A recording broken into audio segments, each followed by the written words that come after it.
Rashid Shaheed makes his highly anticipated return to practice, and he makes sure that his presence is immediately felt. We got all that and a little bit of lanyap for you on today's episode of Locked On Saints.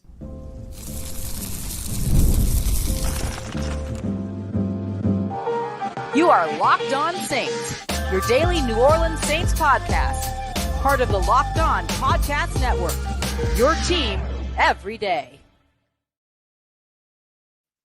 What is good, Who Dat Nation and Who Dat family? I am your host, your friend, Ross Jackson, New Orleans native, your New Orleans Saints expert and credentialed member of the media covering those New Orleans Saints as the Saints beat writer over at LouisianaSports.net and Saints analyst over at WWL TV. On today's episode of Locked On Saints, we're going to do a quick one today, breaking down everything that you need to know from today's day 16 of New Orleans Saints training camp. We're taking a look at the offense and defense, which absolutely battled it out here throughout this practice. Alvin Kamara still not back at practice, but shouldn't be much concern, and honestly, he should take his time returning to the practice field. But for me, the biggest story was Rasheed Shaheed returning to practice and already showing you the immense impact that he can have. We're going to break all of that down and more on today's show. We appreciate you very much for making us your first listen and for being an everydayer here on the Locked On Saints podcast, which is a proud part of the Locked On Podcast Network, your team every day. Rasheed Shaheed, I told y'all back during the offseason that we needed to respect his gangster. And my goodness, Rashid Shaheed showed off his gangster in his return to team drills. He was back today. Full participation, no non-contact jersey, anything like that. Just an excellent performance by Rashid Shaheed. I'm going to break down two particular plays just to kind of give you an idea of what it was that he did when he was there. But I want to highlight first just the impact that you saw him bring. The big thing that I think that you see with Rashid Shaheed, and this should be of no surprise to anyone that has watched any New Orleans Saints football over the course of the past couple of years, is that Rashid Shaheed helps this offense play a lot faster. He incorporates a lot of speed and incorporates a lot of yards after catch ability. We broke down a month ago now about the New Orleans Saints and their need for yards after catch. Really, we started looking at that, you and I, all the way back at the draft because we were looking at draftable yards after catch threat types of receivers like Malachi Corley and stuff like that. And then I think the other thing on top of all that was what the Saints could potentially do with the guys that are already in the building. And Rashid Shaheed was always kind of the standout guy that would be able to add some of that yards after catch ability from the wide receiver position. And we've seen a bunch of it from Rashid Shaheed all camp long. And then we saw some good stuff while he was gone, but then he immediately turns all of that back into the conversation right away as he returns to full participation in camp on day 16. The reason why yards after catch is so important is because we've actually watched Derek Carr's average yards after catch per throw, which isn't a Derek Carr stat. It's a receiver's stat. But we've watched the yards after catch per throw, according to our friend Aaron Schatz from over at Fantasy or FTN Sports, FTN Fantasy. We've watched that drop, that average drop, more than an entire yard over the course of the past 5 or so years. And some of that could be, look, a couple of different things, right? Like the talent of the receivers. Are they yards after catch guys? Is the ball being placed in the right place for them to be able to catch in stride? All these other things. We did see a little bit last year to where, hitting players in stride on slant routes and stuff like that, ball was typically behind or outside and things like that. So like there are things that could make it a Derek Carr stat, quote unquote. But to me, it's more of an offensive stat, right? Like everybody kind of shares a little bit of responsibility behind it. And the Saints have not had really a yards after catch threat of an offense for the past few years, really, if you look at it. And so looking at that, you also see that if Derek Carr had one more yard after catch per reception on each of his completions last year, he would have been a 4,000 yard passer, right? And so this is one of the reasons why Rashid Shaheed coming out and showing you what he can do with the ball in his hands as a receiver is really, really important. Let's take a look at two plays in particular. I want to break down two plays in particular that I thought we really saw it with Rashid Shaheed. Here's the easy one. 3rd and 15. You know the play on 3rd and 15, right? It's a screen pass. It's always a screen pass. Every team, it's a screen pass or it's a draw. It's one of those two. New Orleans Saints, no different in that category. 3rd and 15. This is the Saints were doing a lot of situational work today. They worked like 1st and 2nd downs, trying to get ahead and producing better on those early downs. You know what? I'll tell you more about practice later. Let me focus on Rasheed Shaheed. 3rd and 15. They dump off a screen to the right side to Rasheed Shaheed. He catches it and then gains probably what would have been about 14 yards. And so did he pick up the first down? No. But the way that he did it, the guy had to run at least 30 yards because he was cutting in and out, bouncing in and out of guys and everything like that, of evading would-be tacklers, right? I'm saying would-be tacklers because you're not actually going to tackle in practice and all these other things. And it ended up getting down to within 1 yard of that first down. It looked like from my angle, maybe it was within a couple of yards. But in any case, if that's a 3rd and 15 down 2 and you're trying to get to field goal range or whatever, that extra 13 yards on 4th down gives you an opportunity to potentially get deeper into field goal range or get into field goal range. That extra 13 yards, if you're down 6, gives you the viable opportunity to go for it on 4th and 2 as opposed to 4th and 15, right? You see what I mean? So there's big value when it comes to all of that. So that's one of the things that I loved seeing from Rasheed Shaheed, and just the bob and weave, the yards after catch ability, him turning into a returner with the football in his hands. We also saw him break what I believe would have been a big kick return, if not a kick return touchdown, while the team was practicing and doing full return drills. So really, really nice stuff there as well. Here's the other one that I really liked from Rasheed Shaheed. It was a 1st and 10 from the 23-yard line. So we're talking about near the red zone kind of stuff here with Jake Haener at quarterback. Jake Haener drops back, feels some pressure, delivers the ball quick on a slant to Rasheed Shaheed. Rasheed Shaheed catches it, weaves in and out of some traffic, and then gets from the right side of the field all the way across to the left side of the field before he's all by himself and walking into the end zone. One that Keith Williams went nuts over, one that the offense went nuts over, one that once Rasheed Shaheed got back to the sideline, he had several players telling him, like, that's a touchdown, like, great work, great job, Rasheed, all that kind of stuff. So you saw the love, you saw all of it there. Really, really positive return for Rasheed Shaheed, who adds so much to what this New Orleans Saints offense can, could, should, and would be in 2024. So very excited to see him back with the New Orleans Saints. Very excited to see him back with the offense and getting things started. And very excited to see him already making plays. Coming up next, we're going to dive into, and by the way, I should also mention Bub Means, the rookie wide receiver, also returned to practice today, full participation out of the non-contact jersey. A little bit of a slower day for him than Rasheed Shaheed, but I think that's to be expected. You're talking about a rookie versus a guy that's been in the league for a couple years now. Very excited and hopeful to be able to see Bub Means against the San Francisco 49ers this weekend. I think we would all learn a lot about him in those moments. All right, coming up next, I want to talk to you about Alvin Kamara not being back at practice, but why you shouldn't be concerned. And we'll discuss a little bit about the offense and defense kind of going back and forth and why that's exactly what the New Orleans Saints needed to show today. We got that coming up for you next as we continue on with today's episode of Locked On Saints, part of Locked On Podcast Network, your team every day.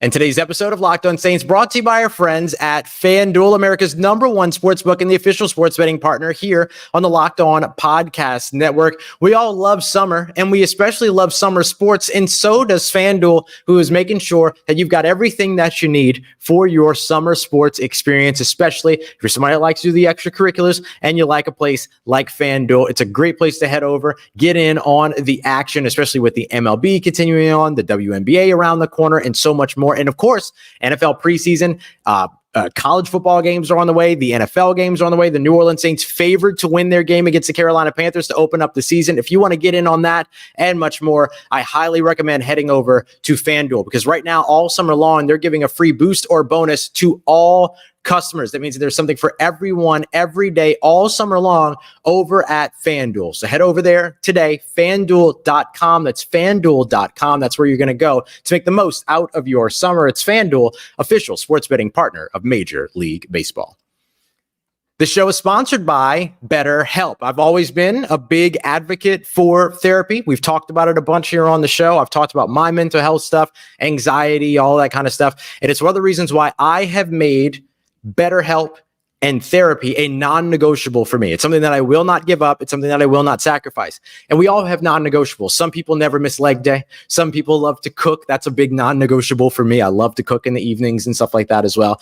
But my big non-negotiable right now that has helped me out so much is therapy. And that has been a big thing. Because look, I can have all the free time that I want, but if I'm not putting that free time towards something constructive, then I'm not necessarily taking care of myself the best way that I can. And that's what I've loved about BetterHelp, which has made it super easy and super accessible for you to be able to get that mental health work in, because it's designed to be flexible and suited to your schedule, that because it's entirely online and easily accessible. So go and check it out today and never miss a day of therapy with BetterHelp. Visit BetterHelp.com/locked-on to get 10% off of your first month. That's BetterHelp, HELP.com/locked-on.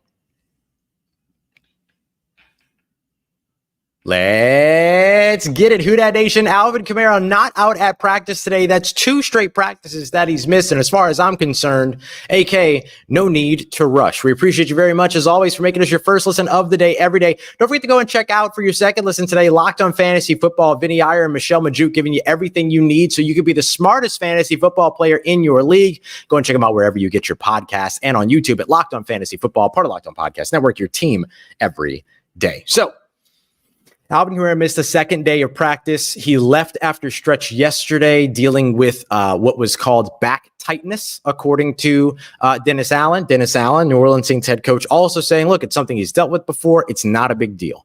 But yet, there's always going to be question marks when it comes to injuries for this team, because they have gone through so many injuries over the course of training camp so far.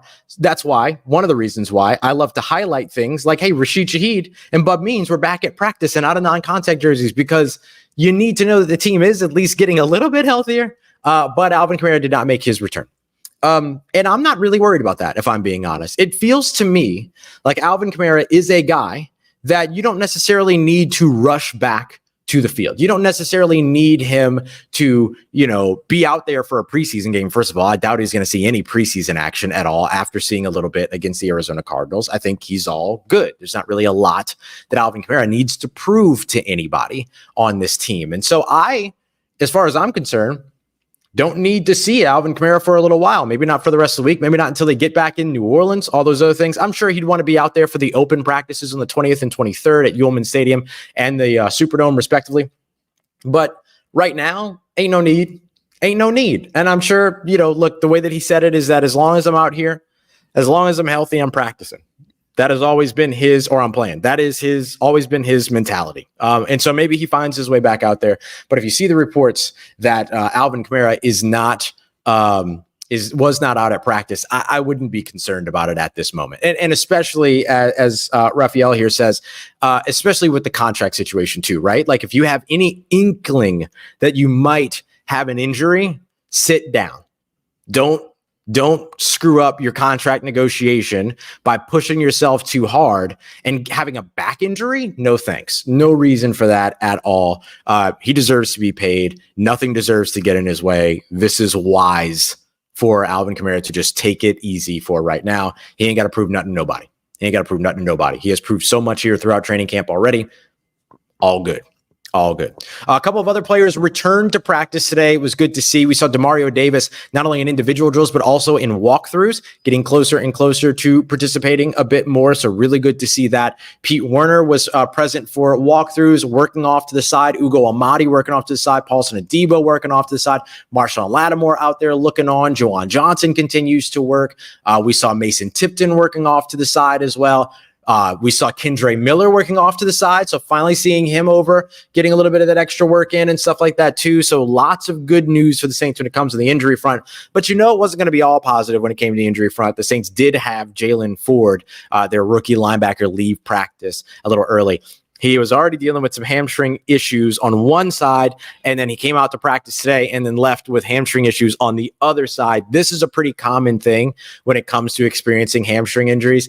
You tend to try to overcompensate a little bit, and then you end up hurting the other hamstring. This is the thing that we see pretty often. So hopefully that second hamstring injury wasn't bad. It was just, there's different grades of hamstring pulls and soft tissue injuries and all these other things. Hopefully not bad, and hopefully he'll be able to get back out on the field sooner rather than later, because he's been a lot of fun to watch. I thought he had a strong day a couple of days ago. Stinks to see him follow that up with unfortunately having to leave a little early. We did see Cesar Ruiz leave for a little while with an injury. Looked like he was kind of limping. I believe it was maybe his right knee. Went and got looked at, came back out, looked fine. Continued to participate, continued to be a part of team drills, things like that. Let's see what it means for tomorrow for him, for his practice. But a good situation, because you don't want to lose Cesar Ruiz. You don't want to lose Eric McCoy. You don't want to lose either of those guys that are sure things on your offensive line, while you still have some major question marks over on your offensive line. And look, just an overview of practice today, and then we'll leave with this. It was a day where I thought the offense started off very strong. They did a lot of situational work today. They worked early downs, first and second, then they switched, and then they started working on third downs only. So they would do things like move the ball from the 30, which was a third and long, to the 35 to make it a 3rd and 5. And then they would move up to the 33 and call it a 3rd and 7, just like little things like this. So they did all these different types of pieces of work.